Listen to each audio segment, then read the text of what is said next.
Bien, volvemos ahora a nuestro país para hablar de uno de los temas que te adelantaba Pablito Mendelevich hace un rato, la posible recesión en la que va a caer la Argentina. Ya se hacen pronósticos acerca de cómo puede cerrar el año la Argentina en materia económica y cuándo recién se puede empezar a crecer. Marcos Peña, el jefe de gabinete, hablaba de esto anoche. Creemos que hay una visión de un programa de desarrollo, que creemos que ese programa es el que nos va a sacar no de años, sino de décadas de estancamiento y fracasos. Otros han gobernado otros momentos, han implementado otros planes, pero los resultados están pendientes. Nosotros creemos que este es el camino. No hay un condicionante en el acuerdo con el Fondo Monetario. Lo que hay es una presentación de un programa económico con una meta fiscal para el año próximo y para este año y para el año siguiente, que tiene que ver con la necesidad de llegar a un acuerdo de los argentinos sobre cómo llegar a ese equilibrio fiscal. El Fondo Monetario no ha planteado ni leyes ni ningún requisito de cómo llegamos a eso.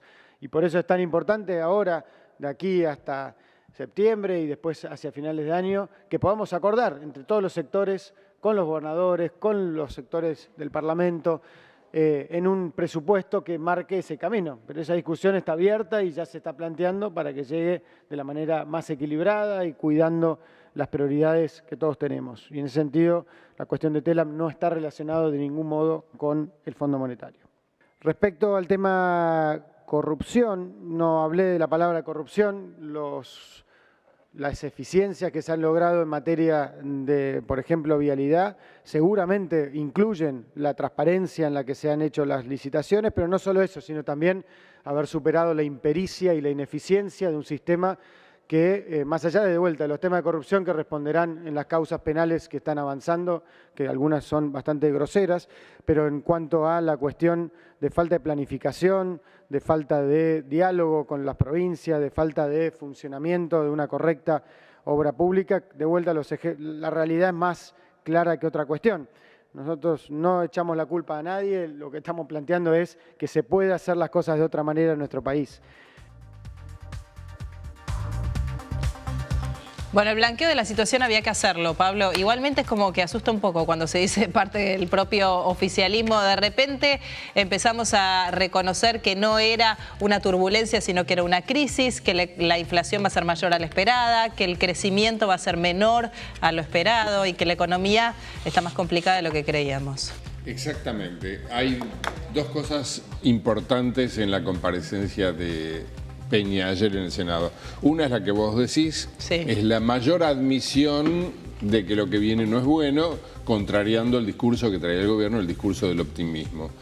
Y la otra que hay que observar es que le tocó un muy mal día a Peña para ir al Senado, muy malo, porque hubo, como te decía, muchos problemas en el mundo, en las economías mundiales, las economías emergentes, pero en la Argentina impactan más, siempre impactan más. Y entonces ya ahora, cuando no se esperaba, porque la semana pasada había habido una buena noticia, que era el ascenso de país fronterizo a país emergente, resulta que eso que parecía que alegró a los mercados la semana pasada, que subió la bolsa y todo, y qué sé yo, se restablecía la confianza, ¿verdad? Ayer otra vez cae la bolsa 9%, sube el riesgo país, a ver, las acciones vuelve a subir el dólar. Se derribaron hasta un 16%. Si vos tenés que decir, para que se entienda rápidamente del otro lado, en dos líneas, ¿por qué sigue pasando esto? Nosotros decimos en la Argentina se siente más porque es un contexto inflacionario, se siente más. ¿Por qué? ¿Por qué ayer pasó esto? Entendimos lo de la semana pasada, ¿y lo de ayer? Mira, la explicación que anda dando vueltas más convincente se refiere a capitales golondrina que están cambiando sus posiciones. Al deshacerse de las posiciones en las que están y o irse, producen este tembladeral. Esto es lo que supuestamente ocurre. Hay un problema dicen, falta de confianza de los mercados, como que los mercados todavía desconfían. Pero no es eso, no es falta de confianza solamente. Hay algo de falta de confianza, pero hay también un problema de que están vendiendo y comprando todo el tiempo. ¿Y por qué? ¿Por qué relacionado esto con la falta de confianza? Porque el gobierno no está dando señales claras, no está dando señales demasiado precisas, te dicen. ¿En qué tema? Y por ejemplo, ¿qué va a pasar con las tarifas? No está claro.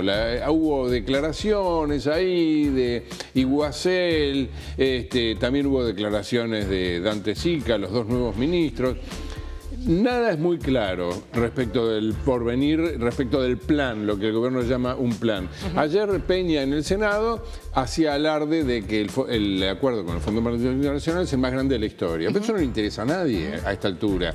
No es un problema, no hay que batir récords. Lo que tenés que hacer es ver cómo va a impactar el tema de las condiciones que te pone el fondo sobre la economía argentina y tenés que dar respuestas claras para que los mercados sepan también, no solo la gente, sino los mercados sepan cómo son los próximos, cómo es el próximo semestre en la economía argentina. Bueno, en un ratito vamos a hablar de esto y hubo declaraciones en este sentido también de la gobernadora de la provincia de Buenos Aires, María Eugenia Vidal.